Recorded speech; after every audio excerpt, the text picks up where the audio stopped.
ꯌꯦꯡꯕꯤꯔꯤꯕ ꯄꯨꯝꯅꯃꯛꯄꯨ ꯑꯍꯥꯟꯕ ꯃꯛꯇꯗ ꯈꯨꯔꯨꯝꯖꯔꯤ ꯑꯩꯈꯣꯏ ꯍꯧꯖꯤꯛ ꯁꯤꯖ ꯍꯣꯁꯄꯤꯇꯥꯜꯗ 1001 ꯊꯥꯒꯠꯆꯔꯤꯒꯤ ꯁꯦꯁꯟ ꯑꯁꯤꯗ Khoirom Roger office secretary Palliative Care Society ꯏꯝꯐꯥꯜꯒꯤ ꯑꯁꯤ ꯅꯤꯡꯁꯤꯡꯗꯨꯅ ꯂꯩꯕꯤꯔꯦ ꯔꯣꯖꯔꯕꯨ ꯑꯩꯈꯣꯏꯒꯤ ꯁꯦꯁꯟꯁꯤꯗ ꯋꯦꯜꯀꯝ ꯇꯧꯖꯔꯤ ꯑꯍꯥꯟꯕꯗ ꯔꯣꯖꯔꯒꯤ introduction background kitang takpiyu ꯑꯩꯒꯤ ꯃꯤꯡ ꯈꯣꯏꯔꯣꯝ ꯔꯣꯖꯔ ꯀꯧꯏ ꯑꯩ ꯆꯤꯟꯅꯥꯎ ꯑꯍꯨꯝ ꯄꯣꯛꯏ ꯑꯩꯒꯤ ꯄꯄꯥꯁꯦ ꯍꯧꯖꯤꯛ ꯀꯣꯔꯠꯇ ꯑꯦꯀꯥꯎꯟ ꯁꯦꯛꯁꯟꯗ ꯂꯩ ꯃꯃꯥꯅ ꯍꯣꯝ ꯃꯦꯀꯔꯅꯦ ꯑꯗꯨꯒ ꯑꯩꯅ ꯍꯧꯖꯤꯛ ꯃꯥꯁꯇꯔ ꯑꯣꯐ ꯁꯣꯁꯤꯌꯦꯜ ꯋꯥꯔꯛ ꯂꯣꯏꯔꯦ ꯍꯟꯗꯛ ꯆꯍꯤ ꯂꯣꯏꯈꯤꯕꯅꯤ ꯑꯗꯨꯒ ꯁꯤꯒꯤ ꯄꯦꯂꯦꯇꯤꯚ ꯀꯦꯌꯔ ꯁꯤꯗꯩꯁꯤꯗ ꯐꯦꯂꯣꯁꯤꯞ ꯇꯧꯔꯤ ꯁꯤꯁꯦ ꯆꯠꯊꯔꯤ ꯐꯦꯂꯣꯁꯤꯞꯀꯤ ꯀꯣꯔꯁꯁꯤꯃ ꯁꯦꯞꯇꯦꯝꯕꯔꯗ ꯂꯣꯏꯔꯅꯤ ꯑꯗꯨꯒ ꯑꯩꯒꯤ ꯏꯅꯥꯎꯄꯥꯁꯦ ꯍꯧꯖꯤꯛ ꯃꯥꯁꯦ ꯏꯟꯖꯤꯅꯤꯌꯥꯔꯤꯡ ꯇꯧꯔꯤ ꯑꯗꯨꯒ ꯏꯆꯟꯅꯨꯄꯤꯁꯤꯅ MBBS ꯇꯧꯔꯤ ꯑꯗꯨꯅ ꯌꯨꯝꯗ ꯍꯧꯖꯤꯛ ꯂꯩꯔꯤꯁꯦ ꯑꯩꯅꯦ ꯑꯩꯒꯤ ꯃꯃꯥꯅꯦ ꯑꯩꯒꯤ ꯄꯄꯥꯅꯦ ꯑꯩꯈꯣꯏꯒꯤ ꯂꯩ ꯑꯗꯨꯃꯥꯏꯅ ꯇꯧꯔ ꯂꯩ ꯑꯗꯨꯗꯩꯗꯨꯗ ꯀꯃꯥꯏꯅ ꯍꯥꯏꯅꯤ ꯑꯣꯐꯤꯁꯇ ꯀꯥꯕ ꯈꯣꯠꯄꯁꯦ ꯑꯅꯝꯕꯅ ꯑꯩꯁꯦ ꯁ꯭ꯋꯥꯏꯗ ꯂꯥꯡꯒꯣꯜ ꯑꯦꯔꯤꯌꯥꯗ ꯑꯅꯝꯕ ꯂꯩꯔꯦ ꯌꯨꯝꯂꯣꯝꯗꯗꯤ ꯌꯥꯝ ꯂꯩꯇ꯭ꯔꯦ ꯌꯨꯝꯁꯤꯅ ꯌꯨꯝ ꯑꯁꯦꯡꯕꯗꯤ ꯂꯪꯊꯕꯥꯜꯗꯒꯤꯅꯦ ꯑꯩꯈꯣꯏꯁꯦ ꯂꯪꯊꯕꯥꯜꯗꯒꯤ ꯑꯗꯨꯒ ꯍꯧꯖꯤꯛꯅ ꯑꯃꯨꯛ ꯏꯌꯥꯔꯄꯣꯔꯠ ꯃꯃꯥꯡ ꯅꯤꯉꯣꯝꯕꯝꯁꯤꯗ ꯍꯣꯡꯇꯣꯛꯑꯒ ꯂꯩꯕꯅꯦ ꯍꯧꯖꯤꯛꯁꯦ ꯑꯗꯨꯃꯥꯏꯅ ꯂꯩ ꯑꯗꯨꯒ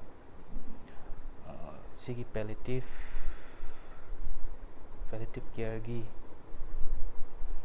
ꯃꯇꯥꯡꯁꯤꯗ ꯑꯩꯅ ꯌꯥꯝꯅ ꯄꯥꯝꯃꯨꯕ ꯍꯥꯏꯒꯗ꯭ꯔꯥ Palliative Care ꯁꯤ ꯀꯃꯥꯏꯅ ꯈꯪꯉꯛꯄꯅꯣ ꯄꯦꯂꯦꯇꯤꯚ ꯀꯦꯌꯔꯁꯤ ꯅꯣꯡꯃ ꯏꯁꯥ ꯖꯨꯒꯤꯟꯗ꯭ꯔꯣ ꯁꯣꯔꯥꯏꯈꯧꯕꯝ ꯑꯩꯉꯣꯟꯗ ꯁꯤꯒꯤ ꯍꯣꯁꯄꯤꯇꯥꯜꯗ ꯑꯩꯁꯤ ꯅꯥꯕꯒꯤ ꯑꯦꯗꯃꯤꯠ ꯇꯧꯋꯦ ꯔꯣꯖꯔꯁꯦ ꯑꯗꯨ ꯁꯥꯔꯅ ꯌꯦꯡꯕꯅꯦ ꯑꯩꯁꯦ ꯁꯥꯔꯅ ꯌꯦꯡꯕ ꯀꯥꯟꯁꯤꯗꯩꯗ ꯑꯦꯗꯃꯤꯠ ꯇꯧꯕ ꯀꯥꯟꯁꯤꯗ ꯊꯕꯛ ꯑꯃ ꯂꯩ ꯈꯣꯠꯂꯤ ꯑꯗꯨ ꯇꯧꯏ ꯈꯣꯠꯂꯤ ꯁꯨꯝ ꯍꯥꯏꯕ ꯁꯥꯔꯅ ꯑꯗꯨ ꯊꯕꯛꯇꯣ ꯑꯩꯅ ꯃꯇꯝꯗꯨꯗ ꯒ꯭ꯔꯦꯖꯨꯑꯦꯁꯟ ꯁꯦꯀꯦꯟ ꯏꯌꯔꯃꯨꯛ ꯇꯝꯃꯝꯕꯅꯤ ꯇꯝꯕ ꯀꯥꯟꯗ ꯊꯕꯛ ꯂꯩ ꯈꯣꯠꯂꯦ ꯍꯥꯏ ꯀꯥꯟꯗ ꯈꯪꯗꯦ ꯁꯨꯃꯥꯏꯅ ꯄꯦꯂꯦꯇꯤꯚ ꯀꯦꯌꯔꯁꯤ ꯀꯩꯅꯣ ꯅꯣꯡꯃ ꯐꯣꯟ ꯇꯧꯔꯦ ꯑꯩꯉꯣꯟꯗ ꯐꯣꯟ ꯇꯧꯔ ꯂꯥꯛꯑꯣ ꯈꯣꯠꯂꯣ ꯑꯗꯨ ꯁꯥꯔꯒꯤ ꯀꯥꯗ ꯆꯪꯉꯀꯥꯟꯁꯤꯗ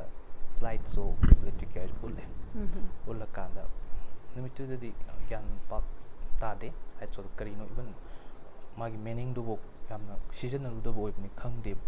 ꯌꯥꯝ ꯀꯟꯅ ꯑꯅꯥꯕ ꯌꯦꯡꯕꯩꯅꯤꯗꯤ ꯈꯪꯉꯒ ꯑꯟꯗꯔꯂꯥꯏꯟ ꯃꯤꯅꯤꯡꯗꯣ ꯑꯗꯨꯒꯨꯝꯕꯗꯣ ꯈꯪꯗꯕꯁꯤꯗ ꯍꯣꯝ ꯚꯤꯖꯤꯠ ꯆꯠꯂꯦ ꯑꯗꯨ ꯑꯣꯒꯁꯀꯤ ꯗꯦꯠ 16 ꯁ꯭ꯋꯥꯏꯗ ꯑꯣꯏꯔꯝꯒꯅꯤ ꯆꯠꯄꯗꯣ ꯐꯥꯔꯁ ꯇꯥꯏꯝ ꯆꯠꯄ ꯀꯥꯟꯁꯤꯗꯩꯗ ꯄꯦꯁꯦꯟ ꯑꯍꯥꯟꯕ ꯆꯠꯄ ꯄꯦꯁꯦꯟꯗꯣ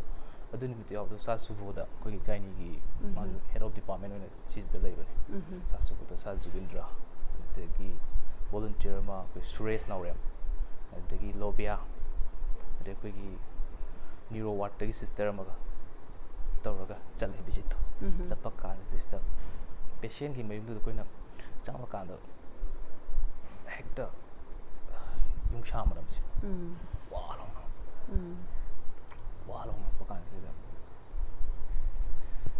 ꯑꯩꯅ ꯈꯤꯇꯪ ꯍꯩꯅꯗꯕꯗꯤ ꯐꯥꯎꯋꯦ ꯃꯔꯝꯗꯤ ꯌꯥꯝꯅ ꯏꯁꯥꯗ ꯁꯥꯇ꯭ꯔ ꯑꯃ ꯑꯣꯏꯔꯀꯥꯟꯗ ꯑꯗꯨꯒꯨꯝꯕ ꯃꯅꯝꯒ ꯇꯥꯕ ꯍꯩꯕ ꯈꯣꯠꯄ ꯑꯣꯏꯔꯝꯗꯦꯕ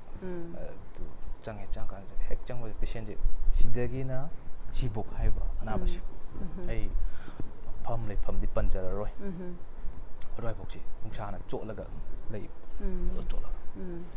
ꯆꯣꯠꯂꯀꯥꯟꯗ ꯑꯗꯨꯗ ꯇꯧꯔꯤꯕ ꯁꯦꯕꯥꯁꯤꯅ ꯀꯅꯥ ꯇꯧꯏ ꯍꯥꯏ ꯀꯥꯟꯁꯤꯗ ꯃꯥꯒꯤ ꯑꯍꯟ ꯑꯣꯏꯔꯕ ꯏꯕꯣꯛꯁꯦ ꯍꯥꯏꯗꯤ ꯃꯥꯒꯤ ꯅꯨꯄꯤ ꯑꯣꯏꯗꯣꯏꯅꯤꯀꯣ ꯁꯤꯅ ꯁꯦꯕꯥꯁꯤ ꯇꯧꯋꯦꯕ ꯁꯦꯕꯥ ꯇꯧꯕ ꯀꯥꯟꯁꯤꯗ ꯃꯥꯒꯤꯗꯨꯗ ꯃꯆꯥ ꯂꯩꯇꯕ꯭ꯔꯥ ꯍꯥꯏꯗꯤ ꯂꯣꯏ ꯂꯩꯔꯤꯕ ꯃꯆꯥ ꯃꯁꯨ ꯑꯗꯒꯤ ꯏꯚꯟ ꯃꯦꯗꯤꯀꯦꯜ ꯂꯥꯏꯟꯗ ꯂꯩꯔꯤꯕ ꯃꯆꯥ ꯃꯁꯨ ꯂꯩ ꯑꯗꯨꯀꯥꯟꯗ ꯑꯩꯉꯣꯟꯗ ꯀꯔꯤ ꯐꯥꯎꯈꯤꯒꯦꯗ ꯑꯁ ꯁꯤ ꯍꯌꯦꯡ ꯑꯩꯉꯣꯟꯗ ꯊꯣꯛꯑꯗꯤꯅ ꯅꯠꯇ꯭ꯔꯒ ꯑꯩꯒꯤ ꯌꯨꯝꯒꯤ ꯀꯅꯥꯒꯨꯝꯕꯗ ꯊꯣꯛꯑꯗꯤꯅ ꯁꯨꯃꯥꯏꯅ ꯇꯧꯕ ꯑꯩꯉꯣꯟꯗ ꯌꯥꯝꯅ ꯇꯔꯅꯤꯡ ꯄꯣꯏꯟ ꯑꯃ ꯂꯧꯈꯤꯕꯗꯣ ꯑꯗꯨ ꯎꯔꯨꯀꯥꯟꯗꯗꯤ ꯏꯁꯥꯗ ꯀꯩ ꯍꯥꯏꯇꯥꯔꯦ ꯑꯦꯛꯁꯄꯤꯔꯤꯌꯦꯟꯁꯇꯨꯅ ꯄꯨꯟꯁꯤ ꯍꯥꯏꯁꯦ ꯁꯤ ꯑꯣꯏꯔꯦ ꯌꯥꯝꯅ ꯁꯥꯡꯕ ꯅꯠꯇꯦ ꯑꯗꯨꯅ ꯑꯩꯈꯣꯏꯅ ꯈꯔ ꯂꯩꯔꯤꯉꯩ ꯇꯥꯡꯀꯛ ꯇꯟꯖꯥꯁꯤꯗ ꯇꯧꯕ ꯌꯥꯕ ꯊꯕꯛ ꯇꯧꯅꯤꯡꯕꯒꯤ ꯑꯄꯥꯝꯕ ꯄꯣꯔꯛꯄ ꯑꯗꯨꯗꯒꯤ ꯄꯣꯖꯤꯇꯤꯚ ꯑꯦꯇꯤꯇ꯭ꯌꯨꯠ ꯑꯗꯨꯗꯒꯤ ꯗꯣꯛꯇꯔ ꯖꯨꯒꯤꯟꯗ꯭ꯔ ꯁꯣꯔꯥꯏꯈꯣꯏꯕꯝꯅ ꯑꯩꯉꯣꯟꯗ ꯌꯥꯝꯅ ꯇꯣꯏꯅ ꯍꯥꯏ ꯆꯦꯟꯖꯁꯤ ꯃꯤ ꯑꯃꯇꯅ ꯑꯩ ꯆꯦꯟꯖ ꯇꯧꯕ ꯉꯝꯃꯣꯏꯕ ꯑꯩ ꯏꯁꯥꯅ ꯆꯦꯟꯖ ꯇꯧꯗꯣꯏꯁꯤ ꯑꯗꯨꯒꯤ ꯆꯦꯟꯖꯁꯤ ꯑꯍꯥꯟꯕ ꯂꯥꯏꯔꯤꯛ ꯂꯥꯏꯁꯨꯗ ꯌꯥꯝꯅ ꯆꯦꯟꯖ ꯌꯨ ꯀꯦꯟ ꯋꯤꯟ ꯍꯥꯏꯕ ꯃꯌꯥꯝꯗꯨ ꯇꯥꯏ kamai troga change to do di khangda manungi arthur du khangda adu hujikti adum budu uro kan isana thengna ro kan da di isada masa ma tong do automatic change la padu home bo isana home bo mi kanam ta nai do home haiba yaroi ai isana home trati adu sigumba si feel the chalaga yeng ubaduna pokpane ba feel haibdi ayamba matamda missing se larik para kanda hoi adu so dum inspiration oi adum na diuraga koina practically smaina chala kanda experience oi besina su yamna impactful oi haina haibada Roger ke experience na dum example nei na ai 110% agi dum haini chala kanda uro kanda mitchin uro kanda shi oi haibadu uro kanda di shaidon turning point am su logi ba adu change am su toropa si si adudagi mo sigi kuina palliative care stage da matam da satra youth singda kari kana ba piga da kamai troga hanga loina ga dagi kamai to kari wahai shin ga dagi hekta normal tok to ba ya ba natte ba jiki hari ba tangkak tan cha tu dati adu da moi da kari kana ha da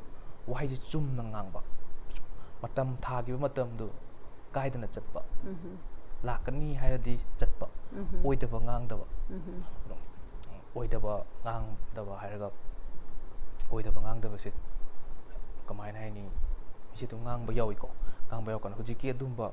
patient du mu loinaro kandri mawda hana ngangamasu sum thokpa yabagi cha tangkak tanja yam leibato aduma pi the volunteer skills the my life skills already as part of being a volunteer adugumba technique haigadra adugumba teaching se people in a volunteer sit the su yamna life ki oiba learnings yamna leibagi opportunity ni haibene yes adumai to lei lebda moida matam fix to ba hairakpa degi masagi responsibility masaji karino aina tori karino have responsibility ma yamna khangakpado adu batawi aigi personal experience oina aina se tawjarapata nangai masi example ga yauna share to bvc akoi gi viewers sing nasu palliative care se karino kari gi tamakta koi gi society the important oi bana duka koina kari gi tamakta chongtho kan da volunteer oi ge toino haibasi Roger gi example na pasana takpi khrena khale dana mayam su palliative care gi volunteer oi bina ba pen invite tawzari masi haraga pena Thagatchari gi segment da hauzaraga Roger gi ahan bata personal space ta karamba person bu nominate tawigan personal space ai che mi ani le wa pasta ai pokpi ai mama Khoirom Devi monda hamba ma yam gratitude ni manai bung si pokpi ram tana sangsar gi awaba nungai ba tudagi amam mangan wan lamba tudagi ai bu sembirak pa ima sagi ayam bana ma khangde yam na mo thagat ningi aina su article mi aina the mother the greater the feminism masi imana talak pa tamak pa to hona bir pa ai huji mirak tilaga ai banga mine adudagi amam dana ai gi huji relation leiba girlfriend adum masu sometimes she as a mother sometimes she as a teacher and then sometimes she as a lawyer thabak tomina ba adudagi kubani assignment tomina ba adagi project tomina dum mateng pangaga ai award wata mayam men khat piba adagi ina pulling cholak pa adagi mayam tobi ba to on du so ai yam thagani Roger ki girlfriend se Manipur da lai piba lady masu social work lore the Roger Manipur ki the dum dating gumba ga se dum chatpa ki scene se comment ta hai pi ai di chawrak pada khoi mana mapan thok pada nupa ga chatme na ramati sunu yang ang tera ka ru ko I kai na harak pada ga izaki dana kitang kharaki be thakat pam yaure da huje kan sin na kamai na kopani ki se Shanghai International University Champo 1.5 hours sange bus the chat pasi bus chappa matabida wari chana keep on talking so wari chana chat ka dune adusu as a part of that thing sometime project kumba the assignment gum to kanda ga mapana to ga cha pom cha minaraga assignment gum project gum to minaraga to mai to okay yam ngai share to biba mathangda Manipur ki level da nominate to bina baning singjare Dr. Surakhabam Jugindra, Music Palliative Care Society, Imphal Secretary, Pampu Biriba, Palliative Care Society, Lamjing Pure, Agi Shuaina, Heck, Agi Pa Moni Kanjariba, Agi Oza Moni Kanjariba, Mohana, Manipur, and the gratitude. Ram the Kaigana, Shumba Palliative Aisha, the Sarna Tam Dadi issue. Khangdi ka maina legada the mui bam di oiraga karamba wakhalon khangada bano ji khangdi adugi yamna sarna nonda chingkhat ki ba khut paira chingkhat pi ki bam le aina graduation lura pa matam ji da sir ai se US tam tam ninge ba master se ai tong ninge hai yes tong ninge smai chat ke khot ke hai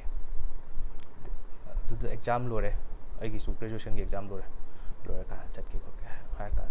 Sanai. Nang mun nam ta khan gon. Khoi gi sida meditation column le sana. To meditation to zam mun khan go sida kenom to bun di phatra da. Ada paisa su thado ki ba teki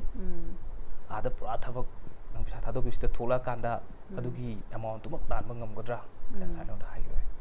adu mai troga ai khalle ai jung dang khalle khala kan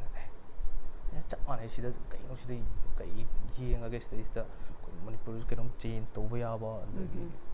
tomato ga sana ai jingkat pigi adu dagi ujik chu dum anon da takpi ba tampi ba adagi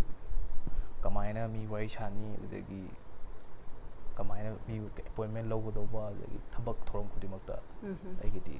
ipa gom pasena loina takpi sa ju kun sor khabam na Sir Jugindra Khoirom si Manipur ki level da zik thagat Thagatchari ai gidi ya yamngai Sir gi fan yamna masidi thingna jare chitaba da yamna ngai adudagi amara bo khogi thabak tongmina presida sis hospital